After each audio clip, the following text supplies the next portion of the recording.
Hello, listeners. We are happy to announce, in collaboration with Rad Girl Creations, an amazing and nerdy medical and anatomy flare shop, the first ever piece of merchandise for the MCP. This enamel pin, made by Rad Girl Creations, features a skull wearing MCP headphones. It's now on sale at the Rad Girl Creations website, which you can get to by following our link, bit.ly/morbidpin. That's bit.ly/morbidpin.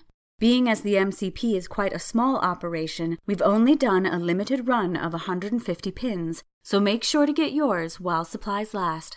This is the first ever piece of merchandise for the MCP, and if it sells well, we may be inspired to create more merchandise. We're so very proud of it. Thank you all for your patience and support. And now, on with the podcast. This episode was suggested by a listener, Connor, on Facebook. If you'd like to suggest a topic, you can do so on Twitter @MorbidPodcast, on Facebook and Instagram @MorbidCuriosityPodcast, and on our website, www.morbidcuriositypodcast.com.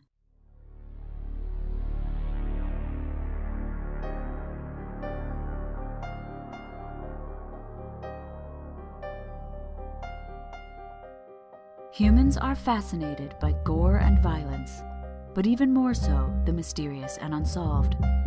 Interest in these disturbing and unpleasant subjects is called morbid curiosity, and it has gripped hundreds of people throughout the ages. I am one of those people. My name is Hallie, and this is the Morbid Curiosity Podcast.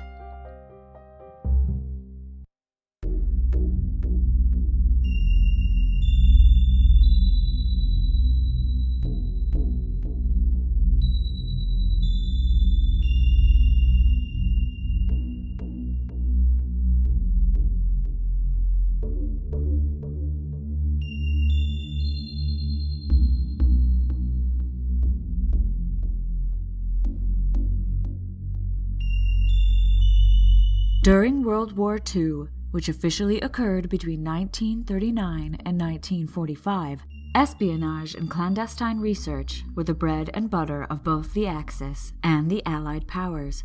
Secrecy was very important for both sides, as neither side wanted the other to know what they were planning or what they were capable of. After the war was over, in which fascism was beaten by democracy, some of these secret activities were declassified by the U.S. government. However, because of all this covert research and activity during the war, some members of the public began to suspect the government of hiding other activities that could harm the public, things the government decided the public weren't ready to hear about, or activities that were still secretly ongoing. In other words, they suspected the government of conspiracy. After World War II, sightings of unidentified flying objects, or UFOs, were rampant, likely because the people of the world had lived in fear for 6 years of bombs being dropped from planes that flew overhead. Long-lived terror like that is hard to shake. Reports of UFOs began during the war and increased after it was over. Reports of incidents such as Foo Fighters, the mysterious aerial phenomena formally reported in 1944 by Allied pilots, the Roswell incident, which occurred in 1947, and the alleged flying saucer seen near Mount Rainier in 1947. Media hype in the 1940s and 50s further spread public interest in UFOs. As this interest grew, so did the sightings. But those are stories for another time. This episode is about a different conspiracy. These reports of UFOs were of interest to Morris K. Jessup, an amateur astronomer and extraterrestrial hypothesizer. In fact, he wrote a book about them in 1955, The Case for the UFO, encouraging scientific research of UFOs. He speculated that UFOs were craft sent by alien beings to explore Earth and humanity, and that they were linked with ancient monuments, mythology, and prehistoric superscience. His work inspired many of the current theories and researchers of UFOs. In 1956, not long after Jessup published his book, he received 2 strange letters, one sent from Gainesville, Texas on January 13th, and another sent from Dubois, Pennsylvania on May 25th. They were both written by a man who called himself Carlos Miguel Allende. In the letters, Allende claimed to have witnessed a covert experiment in 1943 at the Philadelphia naval shipyards. He stated that during this Philadelphia experiment, he had seen a ship, the USS Eldridge DE-173, a destroyer escort ship, and all its crew go completely invisible, leaving only a dent in the ocean where it had once been. Not only that, but the ship also teleported from the Philadelphia Naval Shipyard to the port in New York and back in under 20 minutes. Allende stated he had witnessed these astonishing events from a second ship that was very nearby, the SS Andrew Furuseth. Allende also stated that the teleportation had disturbing consequences to the crew of the USS Eldridge.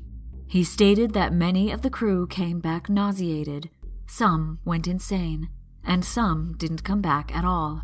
Worse, some of the crew came back fully embedded in the hull of the ship, and still others couldn't stop phasing in and out of existence. Allende credited Albert Einstein, the famous theoretical physicist, with the amazing technology that caused the ship to go invisible and to teleport. He also said Einstein had personally tutored him in the physics behind invisibility and faster-than-light travel, and that this experiment was the final solution to Einstein's unified field theory. I'm going to try to summarize this theory now. Just know that it's far more complicated than what I'm relating here, and was quite hard for me to understand, being as I have no background in physics. Before we can understand the unified field theory, however, we first need to understand Einstein's theory of relativity, another complicated theory from the world of physics. Here goes nothing. If you're a physicist, feel free to write the MCP and tell me how I've done. Einstein's theory of relativity comes in two parts, general relativity and special relativity. The theory of general relativity proposes that, while all mass has some amount of gravity, larger objects have more gravity. For example, our enormous planet pulling things towards it, like Newton's apple being pulled down toward the Earth after breaking from the tree. The theory goes on to propose that the space around these larger objects is bent or distorted due to this gravity, and as space and time are related, time is also distorted. In the theory of special relativity, Einstein proposes that gravity is related to time, and that, as everything in the universe is constantly in motion, there is no absolute reference point by which we can measure movement. Therefore, as time itself can only be measured with reference to a specific moment, and that moment is also in motion, there is no absolute time, and now is relative. Therefore, our perception of passing through space and time may be distorted by our own motion through space. The unified field theory proposes that the two known forces that create energy fields, magnetism and gravity, are different versions of the same force. It also proposes that electrical force could also be part of this unified field. If one could understand this relationship, in effect unify these forces, one could find a way to control them. That would mean one could distort these fields to bend time and space. If you're confused, don't worry, so was I, and most of the world felt the same way when Einstein first proposed this theory. Even though it sounds far-fetched, physicists today continue to search for similarities between gravity and magnetism, perhaps without the end goal of teleportation, but most physicists think there may be something to this theory. Einstein himself was never able to prove this theory, despite working on it until hours before his death in 1955. In his letters, Allende was telling Jessup that Einstein had in fact found that his unified field theory was true and had found a way to use it for teleportation and invisibility. He also said hundreds had witnessed the ship disappearing and the incidents with the crew. He also said that he had witnessed one of the crew members fading away while at a bar after the experiment had occurred. When Jessup responded, asking for proof, Allende referred vaguely to articles in unnamed regional newspapers and gave names of supposed witnesses, but no addresses for Jessup to contact them. At first, Jessup thought this Allende was a crackpot. He put the letters aside and thought no more of it. In 1956, Jessup was contacted by the Office of Naval Research, or ONR. Upon arriving at their headquarters, 2 ONR officers handed him a copy of his own book, The Case for the UFO, which had strange notes and annotations scribbled throughout in 3 different shades of ink. The notes seemed to have been written by 3 different people who discussed certain passages of the book back and forth in the margins. Their annotations seemed to indicate that they possessed knowledge of UFOs, alien means of propulsion, alien culture, and alien technology, but in very incoherent and pseudoscientific terms. They mentioned both underwater and stasis-neutral habitations, as well as 2 types of alien life forms, one that was more peaceful and another that was not. The book had originally been sent to Admiral N. Firth, the chief of the ONR in Washington, D.C., in a manila envelope that had been sent from Seminole, Texas. On the front of the envelope were the words, "Happy Easter." The book was then passed around the offices of the ONR until Captain Sidney Sherby and Commander George W. Hoover had taken an interest in it. Jessup noted the handwriting, the writing style, the topic, and the phraseology, and immediately thought of the strange letters he had received from Allende. Upon further analysis, Jessup was sure that the annotations were written by Carlos M. Allende. He told the ONR officer this, and a search began for Mr. Allende, but he remained elusive. Unable to find Allende, the 2 ONR officers, using personal time and funds, had the book reprinted by the Varro Manufacturing Company to include the annotations. This version is referred to as the Varro edition of The Case for the UFO. Names were also assigned for each of the different shades of ink, as it seemed each shade was meant to represent a different individual. Blue ink was Mr. A, blue-violet ink was Mr. B, and blue-green ink was known as Jemmy. These names came from how the annotators referred to one another. It was this version of Jessup's book that gained attention from the larger public media. It became famous, an inspiration to people interested in UFOs all over the United States. Even though the reprint was a limited run, the book reached unseen heights in popularity. Jessup, however, fell on hard times after this incident. His books did not sell well, and then he got into a terrible car accident that he was slow to heal from. His wife left him, and it's said he sank into a depression. On April 20th, 1959, he killed himself after sending a letter to a close friend declaring that he had been sucked into an insane world of unreality. He had written to the University of Miami School of Medicine weeks before to donate his body. No autopsy was performed, and because of this, suspicion rose that his death had not been suicide but murder, in order to keep him quiet about the Philadelphia experiment. Jessup's death certificate was published in an attempt to eliminate these rumors. Allende continued to support his theory and remained hard to track down for the rest of his life. On October 22, 1986, the News of Colorado, Centennial County, published an interview with Allende, who claimed to be on his deathbed. He had been hiding out in Greeley, Colorado, afraid that the communists were after him. He also said the U.S. government had done well protecting him for this long. In the interview, Allende retold his story, saying he had first been a part of these invisibility experiments while part of a convoy of ships on their way to Algeria in October of 1943. He said the experiments started as degaussing, which I'll talk about later, but Einstein took it further. He claimed Einstein tested his completed unified field theory on the USS Eldridge, and that Allende himself went invisible over 144 times as he and Einstein worked out the kinks of the process. He stated that certain blood types, bone types, and flesh types were in danger during the process, but not his. He also suggested that Jessup hadn't killed himself, that he had been murdered. When asked to recall the dates of all these experiments, Allende stated that he couldn't remember. The story of the Philadelphia experiment spread like wildfire, but was there really any truth to it?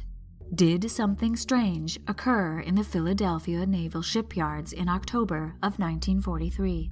Before we answer these questions, let's have a quick word from our sponsors. Our regular sponsor is Audible.com.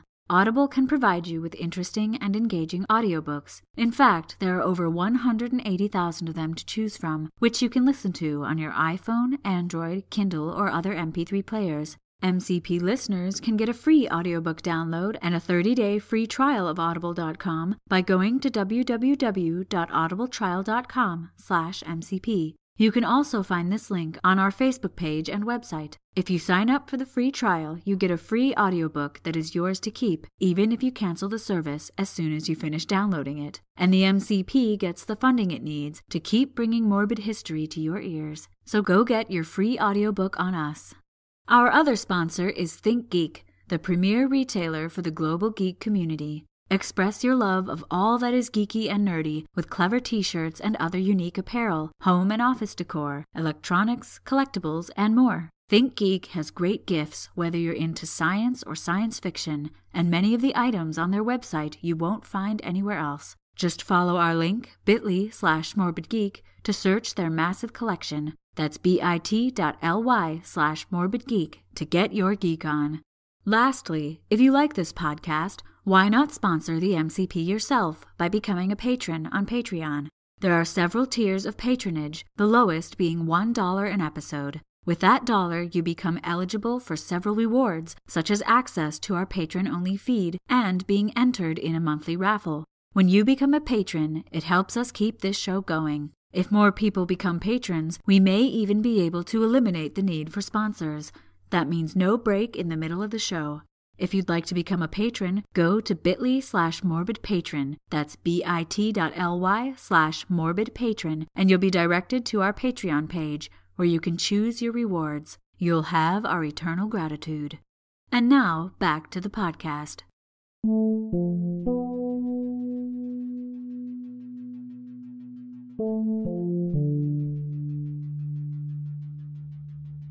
As I mentioned before the break, conspiracy theorists and the general public were becoming more and more curious about this alleged experiment. Several people came out saying that they were the man in the bar that had disappeared, and others claimed to be witnesses to the ship appearing in New York or reappearing in Philadelphia. The Navy definitively denied that any such incident or experiment ever occurred. In fact, public interest is still so widespread that in 2016, the Navy released 2 statements about the alleged incident and invited people to search their archives, giving explicit archival locations to the ship logs, deck logs, and war activity logs of both the ships involved, so that people could see for themselves that no such experiment had taken place. Some people refer to the Philadelphia experiment as Project Rainbow. This title is a reference to the Rainbow Bridge used by the Norse gods to travel between mythological realms. There is no record of a Project Rainbow in the archives, and the ONR again welcomes anyone to search for it. There was a codename Rainbow, which was used to describe plans to defeat the Rome-Berlin-Tokyo axis of powers before the U.S. joined World War II. There were several iterations of the plan, and when the Japanese attacked Pearl Harbor on December 7, 1941, version 5 of Rainbow went into effect, and the U.S. joined the war. There is, however, no record of a Project Rainbow that involved teleportation or invisibility. The ONR also stated that the 2 officers who had the Varro version of Jessup's book printed no longer worked for the ONR, and that their involvement at the time was purely personal and not an official action of the Navy. The ONR also does not retain the original annotated copy of the book. Thanks to several excellent online resources, which were well researched and written by skeptic researchers who also cited all their sources so I could double-check them, I want to present several facts that put this alleged incident under suspicion of being completely false. The USS Eldridge was first launched in August of 1943. From August 27th to late December of 1943, the destroyer-class ship called New York Navy Yard's its home base. On the 16th of September, the USS Eldridge sailed to Bermuda for sea trials and training. On October 15th, it sailed in a large convoy of ships back to New York, arriving on the 18th. The ship stayed there until it left as an escort in convoy UGS-23 from New York to Norfolk Naval Operating Base, arriving on November 1st. The ship then escorted another convoy, GUS-22, back to New York, leaving on the 3rd and arriving with that convoy in New York on the 17th of December. It then steamed back to Norfolk with 4 other ships and remained there until the end of the year. It was never in Philadelphia in 1943, and its logs all show that the ship and its crew were performing regular duties throughout the time it was said to be involved in the experiment. There's also no record of Albert Einstein being part of the crew or as a passenger. I'll get to what he was doing during this time in a moment. In 1999, a group of sailors who had served on the USS Eldridge had a reunion and together made a statement saying that the stories about the Philadelphia experiment were amusing, but that the ship never docked in Philadelphia and has never participated in any such experiment. The SS Andrew Furuseth's logs are completely available at the Modern Military Branch of the National Archives and Records Administration in Maryland. There is no record of a time when these 2 ships were ever at port together. Lieutenant Junior Grade William S. Dodge, who was master of the ship in 1943, has publicly denied that he or his crew observed any such occurrence. Back to Albert Einstein, it's true that from 1943 to 1944, Albert Einstein was contracted by the U.S. Navy's Bureau of Ordnance to do theoretical research on explosives and explosions. He and other scientists worked on a large-scale research and development project called the Manhattan Project, and through it, Einstein invented the atomic bomb, something he regretted to the end of his days. There is no record of Einstein ever working toward invisibility or teleportation during this time. In fact, he believed it to be out of the realm of reality. The research for the Manhattan Project took place at over 30 sites in the US, UK, and Canada, but the Philadelphia Naval Shipyards was not one of the places Einstein ever worked. There was, however, a pilot plant there that was used to produce enriched uranium for the Manhattan Project, and in 1944 there was an incident at the plant that resulted in 2 deaths. The S-50 plant used liquid thermal diffusion to create uranium hexafluoride enriched to uranium-235. This radioactive material was then turned over to the Manhattan Project for use in their bomb research. On September 2, 1944, Private Arnold Kramish and 2 civilian engineers, Douglas P. Meigs and Peter Bragg Jr., were working in the transfer room of the plant when a 600-pound or 270-kilo cylinder of uranium hexafluoride exploded, rupturing several nearby steam pipes. The steam and the uranium hexafluoride combined in the air and became hydrofluoric acid. All 3 men were badly burned, but Bragg and Meigs died of their injuries. As this occurred in a secret facility, it was kept quiet until after World War II was over. It's possible that Allende confused this incident, which occurred near the Philadelphia Naval Shipyard, with another secret military process which was used on military ships during the war to avoid magnetic mines, a process called degaussing.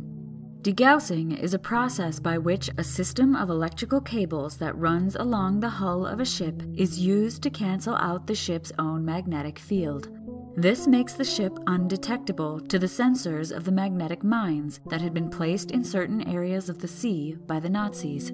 During the war, this type of system was installed on most Navy ships and could be turned on and off as the ship traveled in and out of enemy waters. However, the ship was still detectable by radar, listening devices, and the human eye. Modern stealth technology, or low observable technology, attempts to make ships and planes less visible to radar, infrared scanners, and sonar. This is done by building ships and planes in certain less visible shapes, building them from radar-absorbent materials and creating quieter and quieter propulsion systems. Most of these technologies were developed in the 50s during the Cold War and are still in use today. Again, even using modern technology, these ships and planes may be harder to pick out on radar, sonar, and infrared scanners, but they are still visible to the naked eye. Allende could have also confused these two incidents with another ship that was testing experimental technology in the 1950s. The USS Timmerman was a destroyer ship that was testing the effect of a small, high-frequency generator that could provide 1,000 Hz instead of the standard 400. The generator, which was able to do this, also produced corona discharges, or a blue glow, as well as ozone and nitric oxide discharges, which became nitric acid when water vapor was present. These can be toxic to humans and the environment, and likely had a nauseating effect on the crew of the ship. Thankfully, no one died, but the USS Timmerman and its generator were scrapped in 1959. Even with the possibility of all of these separate experiments becoming confused and the lack of documented evidence, the conspiracy of the Philadelphia experiment is still out there, with believers claiming that the absence of evidence is evidence that the experiment was covered up. This is incredibly unlikely, but also cannot be proven wrong. However, it's important to remember that this entire conspiracy stems from one source, Carlos Allende. Having more than one source to corroborate evidence is very important in good research. It's also important to learn about the sources of information in order to judge if the information is based in reality. So let's talk about Allende, the source of all of this speculation. First, it's important to know that Allende did serve in the Merchant Marines during World War II. He did serve on the SS Andrew Furuseth from August 16, 1943 until late January of 1944. But during this time, the ship traveled mostly between Norfolk, Virginia and North Africa. The only time it came anywhere near the USS Eldridge while Allende was on board was in early November of 1943, when both ships were crossing the Atlantic. It's unlikely the two ships would have been close enough to see each other, and the location where they may have crossed paths is nowhere near Norfolk, Virginia, or Philadelphia. It's also true that Allende sent both of the letters to Jessup and the annotated book to the ONR. He admitted to it later in his life. Other than this, not much is known about Allende. At least that's what most books about the Philadelphia experiment claim. In 1979, Robert Gorman, a skeptic paranormal researcher, noticed that Allende had grown up in the same town that Gorman had. He therefore went back home to talk to people and see if anyone knew the Allende family. His search was not a long one, as he quickly discovered the Allende family had been family friends of his own parents for years. During Gorman's visit, Allende's parents and siblings were very forthcoming about him, and Gorman revealed what he learned from them in an article in Fate magazine in 1980. He's also published this information on his own personal website. Carlos M. Allende, whose birth name was Carl Meredith Allen, was born in 1925 in Springvale, Pennsylvania. His family described to Gorman that Carl was a highly intelligent child, but often grew bored in school. His father stated that Carl read a lot, but the information seemed to get twisted up in his head. He didn't keep jobs for long and seemed to be a born drifter. Carl's father also described his son as a master leg puller from a young age, and that Carl had once faked a heart attack so well that a doctor tested him several times to make sure that it was fake. When asked about the Philadelphia experiment and the Varro annotations, Carl's parents admitted that their son had sent them a copy of the Varro edition of Jessup's book, with a note saying that he had co-authored it. With this information, it's very likely that all three annotators were Allende. Apparently, Carl annotated everything, from books to birthday cards, and had done so from a young age. His parents also mentioned that Carl had many aliases, which he used to send all kinds of letters to all kinds of people. Some of these aliases had military ranks or doctorates. When asked about Carl's conspiracy theories, his brother stated that if anyone tried to ask for proof or tried to disprove anything Carl said, Carl would just ignore it or change his story. During the time the ONR was seeking Allende over the annotations, the story had reached the mainstream public, and therefore many people came forward claiming to be responsible. This had annoyed Allende, so he sent a copy of the Varro edition to Jim Lorenzen of the Aerial Phenomenon Research Organization, or APRO, a UFO research group, with a confession attached, which stated that the annotations were a pack of lies, that he had wanted to encourage the ONR to research teleportation and invisibility, and discourage Jessup from writing any more books. Allende still held that the experiment happened, but he couldn't give a precise date, saying that it could have been on October 27th, 28th, or 29th of that year. He later recanted this confession and continued to tell his story. Allende died on March 5, 1994, in Greeley, Colorado. There are some theories as to why Allende did what he did. Recently, there has been a growing body of research into the idea that belief in conspiracy theories might be due to some type of underlying psychological condition. Professor Karen Douglas, a British psychologist from the University of Kent, proposed that people who believe in conspiracy theories may be displaying several subconscious desires through that belief, such as desire for understanding or an explanation to things they don't understand, the desire for security and a sense of control over one's life, and a positive self-image, one where the person is unique or special in some way. Narcissism is reported to be a common trait in hardcore conspiracy theorists, as well as powerful paranoia and anxiety. In summary, it is theorized they are searching for order and agency in a very confusing world. It also seems that the more on the periphery someone is, the more likely they are to believe in conspiracy theories. It's also thought that on some level, humans are predisposed to be suspicious of things we don't understand as an evolutionary adaptation for self-preservation. Jan Willem van Prooyen, an associate professor at the Department of Social and Organizational Psychology at VU University in Amsterdam, states that humans have evolved to draw conclusions and predict consequences based on sensory data and observation, but sometimes those processes can lead to oversimplification and misinterpretation through cognitive bias or personal intuition rather than analytical thinking. It's an extreme form of coping mechanism for stressful events. In Allende's case, this could be his way of coping with his time in the Navy during World War II.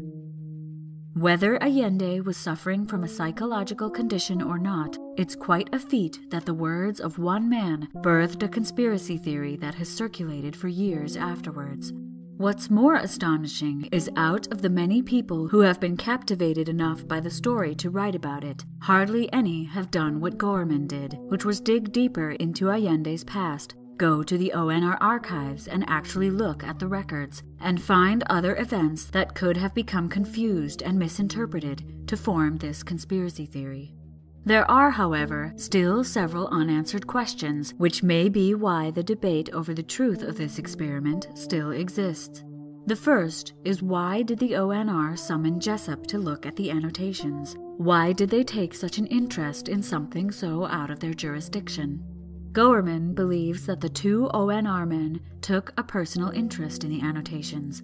This isn't impossible, seeing as UFO fever was sweeping the nation, and most humans, government employees included, love a good mystery.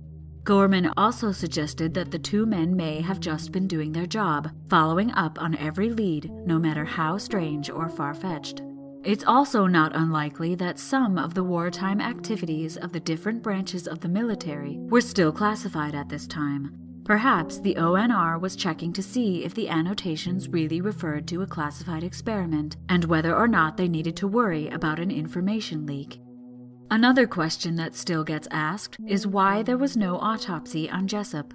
As I mentioned, Jessup had contacted the University of Miami to register his body for donation to the medical program. Often, when a body is up for donation, an autopsy may result in the body being rejected from the program. Most donated bodies are used to teach anatomical dissection, and when an autopsy has been performed, this interferes with the process of teaching anatomy. However, death by suicide can also cause the body to be rejected by a medical school, and is often legally required to be autopsied by a medical examiner. I was not able to find out whether Jessup's body was accepted by the university or not, or why his body was not autopsied. So yes, there are some unusual occurrences related to this case, but for the most part, it doesn't have much to stand on. Why, even with all this contrary evidence, is there still debate on whether the Philadelphia experiment happened or not? People love a mystery, especially one with a spectacular ending. Mundane answers spoil the fun, and are therefore often set aside for something more interesting. However, a quest for the truth can only find a real solution through fact-checking, good research, and reputable sources. But sometimes, even if you have all of these things, there will still be unanswered questions, which is why conspiracy theories bring out the curiosity in us.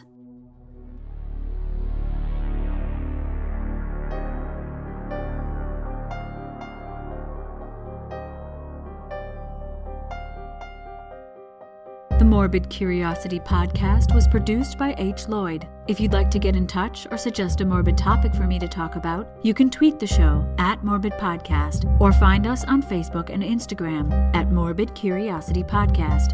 If you like the show, please share us on social media and give us a rating on iTunes. Thank you to everyone who commented, suggested topics, shared MCP posts, and liked or followed the MCP on Facebook, Twitter, and Instagram. People like Robert, Katarzyna, Morgan, Catherine, Kelly, Katie Jo, Maria, Shannon, Amber, Polly Antiques, Z, Bree, Mojine, Virtual Matter, Bay Street Tattoo, Gia Rose, Taylor, Victoria, and Knox Artemis. Helen B. and Laura S. have my eternal gratitude for becoming patrons on Patreon. Thank you. Also, a gigantic thank you to Rachel G., who sent me a gorgeous pendant made from the tiny bones of adorable rats. Rachel runs a rat rescue in Brisbane, as well as a small rodent museum, which holds pathological bone specimens and the skeletons of rats from around the world.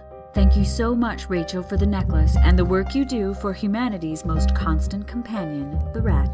The MCP is part of a wider creepy community known as the Belfry Podcast Network. Check out the other shows on the Belfry Network at www.thebelfry.rip. As I said before, if you really like the MCP, please consider becoming a patron on Patreon. You can also give one-time donations by going to our website, www.morbidcuriositypodcast.com, and clicking on the donate button. On our website, you'll also find links to all our social media, links to our sponsors, and other ways to contact us. We are eternally grateful for your support. My name is Hallie, and until next time, thanks for listening.